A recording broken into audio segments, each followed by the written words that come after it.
We're going to start digging and get a better understanding of what's going on and what is getting reported. Traditionally, the CDC reports ILIs as part of their surveillance report. ILIs are influenza-like illnesses. We can go look at their glossary and see that it says a clinical definition, not a laboratory one. That is, no test is needed to diagnose and report an ILI from a surveillance standpoint. In previous years, coronavirus have largely been lumped into this ILI category because we did not have a test. From a mortality standpoint, the CDC lumps together pneumonia and influenza in their P&I statistics. These are the mortality curves that I've been showing in Euromomo, among other sources. Without testing, we do not know the cause of death. Historically, this would be an ILI or a P&I, the flu, or simply old age. That is, without tests, we do not know the viral or bacterial profile or the cause of death. We can look back historically and see the seasonal flu variation has a marked stochastic component to it. We can see that in the 2017-18 flu season, it looks pretty bad, but not a peep was made out of it. That year, there were an estimated 45 million infections, 810 hospitalizations, 61,000 P&I deaths with an estimated 650,000 P&I deaths worldwide. We can look at the viral profile of that year and see the distribution of bugs in the positive test reports, and we can see that varies over time in the flu season.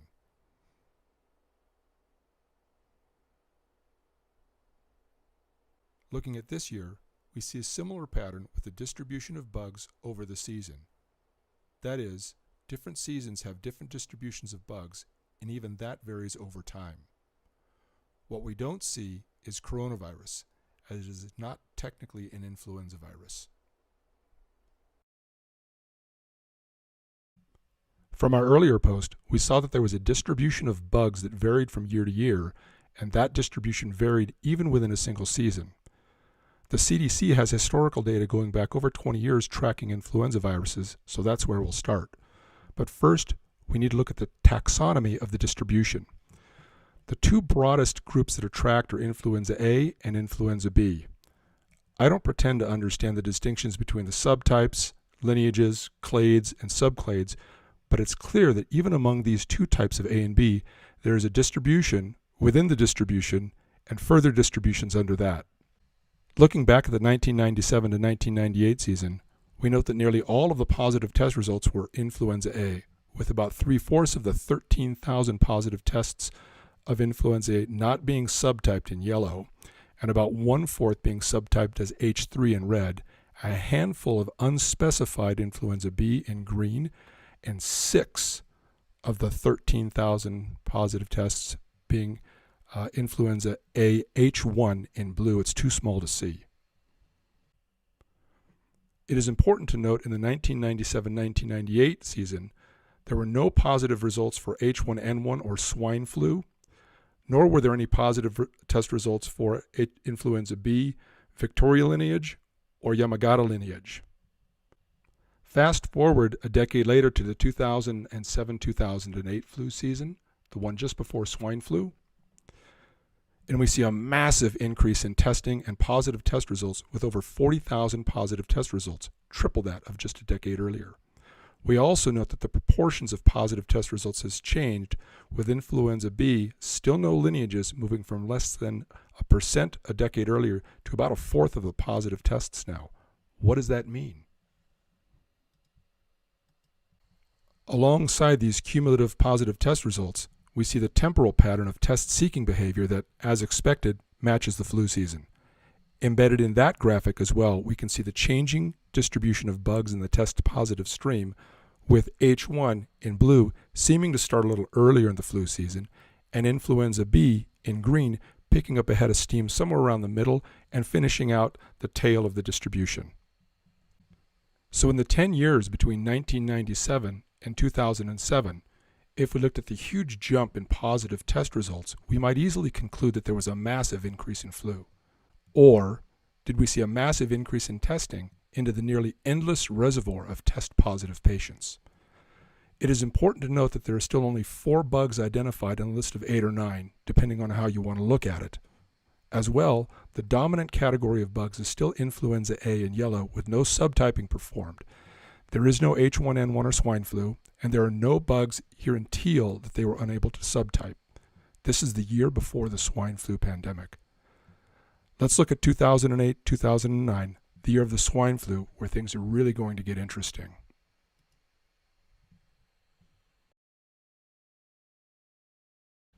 Let's take a look at 2008, 2009.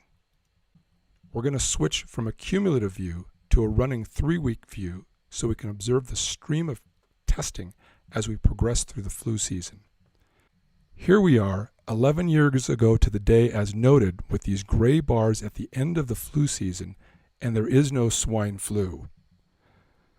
That is, we are at the end of the week, April 18, 2009, and there's not a single case of swine flu. As we saw from the earlier year, influenza B is the predominant strain and the test-positive strain. There was nothing going on but a normal flu season, just like this year, until we had a test. So, where is H1N1? It's swine flu season. At this point, week ending April 18th, 2009, it's pretty much the end of flu season. We can see that right here. Well, H1N1 is lost in the distribution of type A, not subtyped, here in yellow until we have a test for it.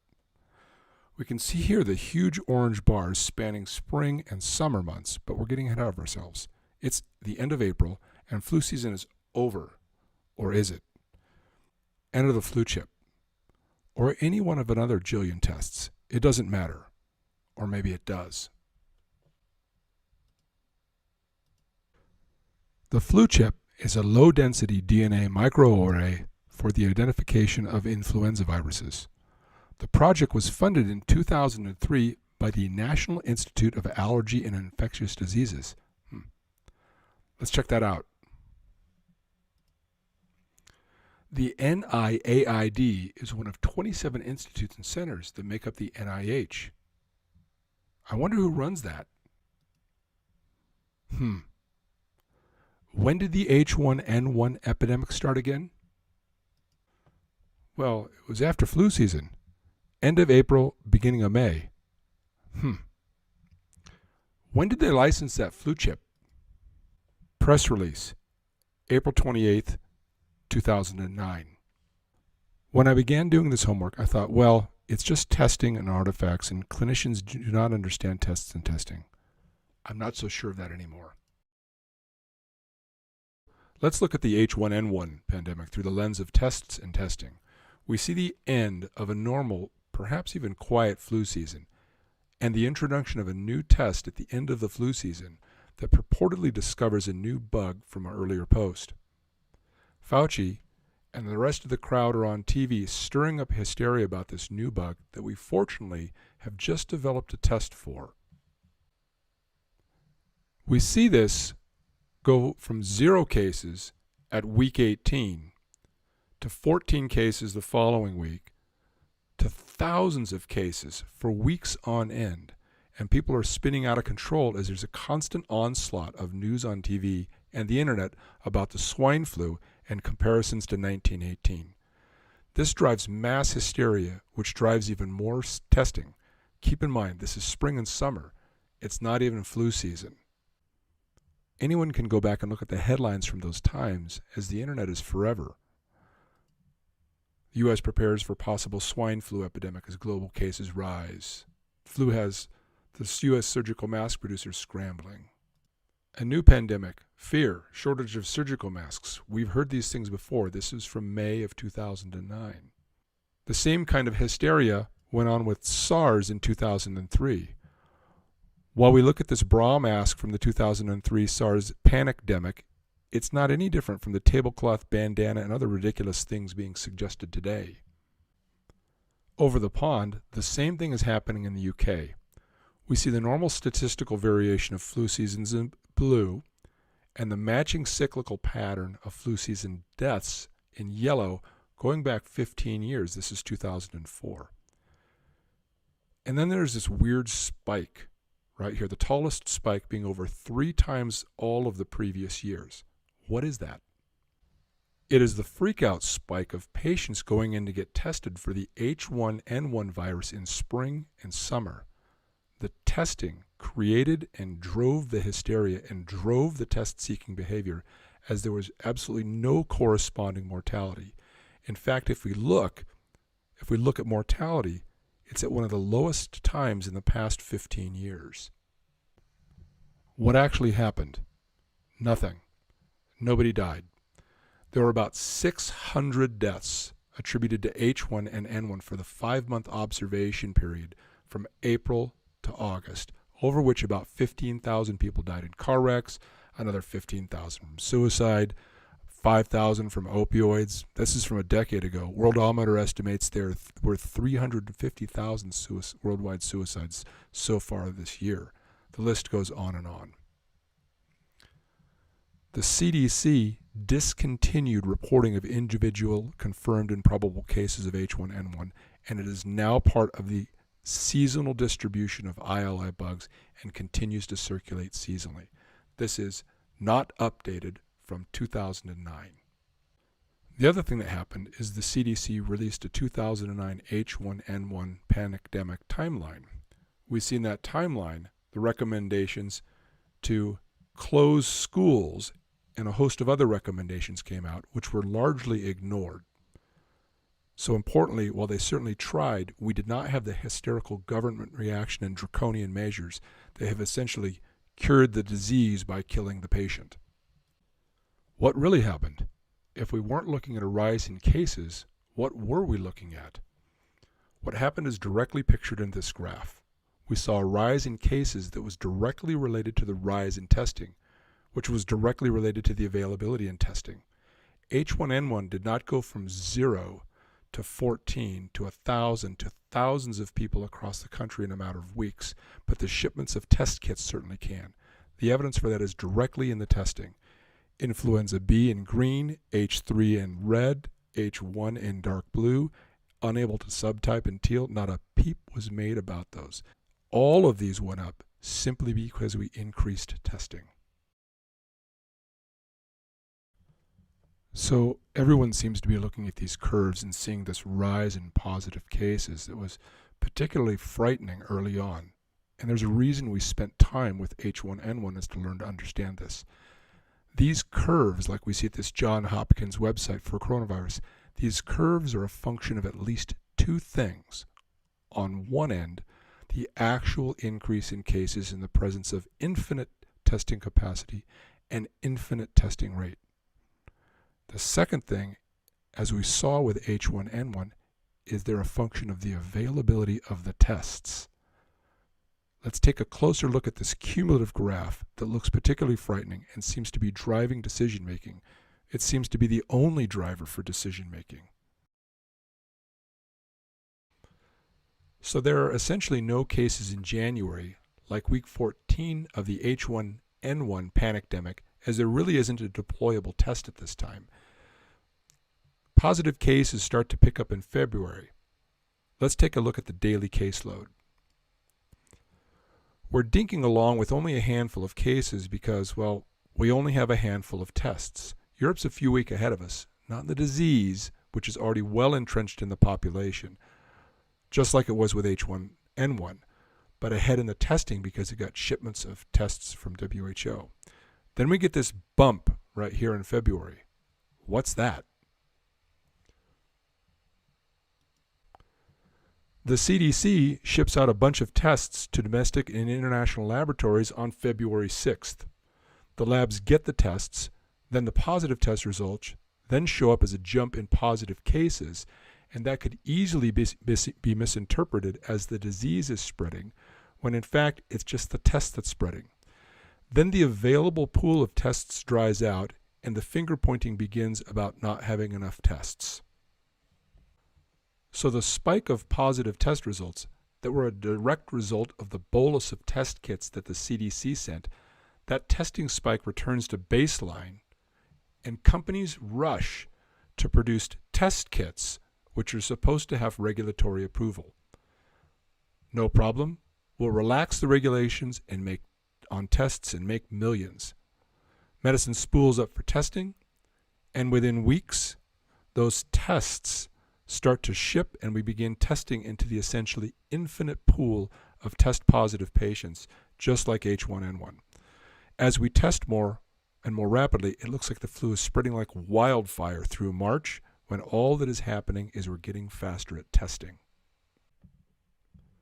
If we step back in time with this screenshot from the end of March, when people really started to freak out and governments were starting to really clamp down with stay-at-home orders and fines and paying snitches for ratting out their neighbors, we see this curve really starting to steepen here. And people talking about the spread of the disease and the doubling times, when all they're really looking at is the availability and rate of the testing into a population in the world. When all they're really looking at is the availability and rate of testing into a population of hundreds of millions in the world that already had the disease. The only constraint on the steepness of this curve was the availability of the testing. The cumulative scale hints at a fairly linear increase in cases starting in early April, which hints at no changes in what was incorrectly interpreted as the rate of spread of disease. The daily and logarithmic scales are more revealing as we get a better sense of the rates that things are happening. Here in the log scale, we see the CDC shipment as this rate spike here, the rate flattening due to the lag in testing while the finger pointing is going on and the manufacturing of tests is spooling up, and then the increase in rate as we spool up and deploy tests and begin testing. This does not demonstrate the rate of spread of the disease, but demonstrates the testing speed, and now a reflattening of the curve as we reach maximum capacity and speed. Daily cases paints the same picture with a dramatic increase in testing capacity in March, with millions of tests shipped, increasing rates of testing into the endless stream of positive patients, making it look like the disease is spreading. Then a leveling off, starting perhaps in early April, with most of April showing simple statistical variation on a stable but maxed out testing rate. That said, for sure, the disease was spreading, people were getting sick, some were hospitalized, and there were some fatalities, but all within the statistical variation of a normal flu season until we intervened. The other thing we can perhaps get an order of magnitude estimate on from this curve is the disease prevalence. To get a prevalence estimate, we need to construct a numerator and a denominator. For the denominator, we can go back to when the CDC shipped out these kits. They sent about 200 of them out to national and international labs. Each kit could do maybe 700 or 800 people for a low total of perhaps 140,000. For the numerator of positive cases for a prevalence estimate, we can see the daily cases that we pretty much blew through with those 140,000 kits in less than a week from February 13 to February 20, as the test capacity was declining in early February to about 500-600 a day, tests as a baseline, and then returned to that baseline the week after Feb 21. So let's add it up. So we've got 15,000 positives on Feb 13, 6,500 on Valentine's Day, which probably didn't make for such a great date night, and a couple thousand a day for the remaining 4 days until it looks like it returns back down to baseline. That's a total of 8,000. So over that 6-day period where the CDC tests were being blown through, we had about 30,000 positives. We'll want to subtract the baseline tests off of that positive numerator of 30,000. So say 6 days at 600 tests a day for 3,600. We'll round that up to 4,000. So about 30,000 positive tests over that 6 days. And we can attribute, say, 4,000 of them to the baseline testing, leaving about 26,000 or so positives attributable to the 140,000 CDC tests. 26,000 over 140,000, we get a prevalence of, say, around 20%. Well within the historical norms of coronavirus prevalences ranging from 5 to even 25 or 30%. I don't pretend to understand the virology or underlying biology of influenza-like illnesses, but I've got a pretty good handle on tests and testing, and I hope I've made the case that tests and testing alone, the poor understanding of the issues surrounding tests and testing that are well known, is what is driving this problem. Do we really want to go through this next year when a new virus is discovered? The lockdown measures, the depression, alcoholism, drug abuse, with their ensuing mortality? To me, even if these draconian interventions worked, it would seem clear that we're trading the lives of old, sick people for the lives of the young and healthy, and perhaps worse, the morbidity of the surviving. Please help spread this message, and maybe someone in government will have the courage to stand up and say, enough.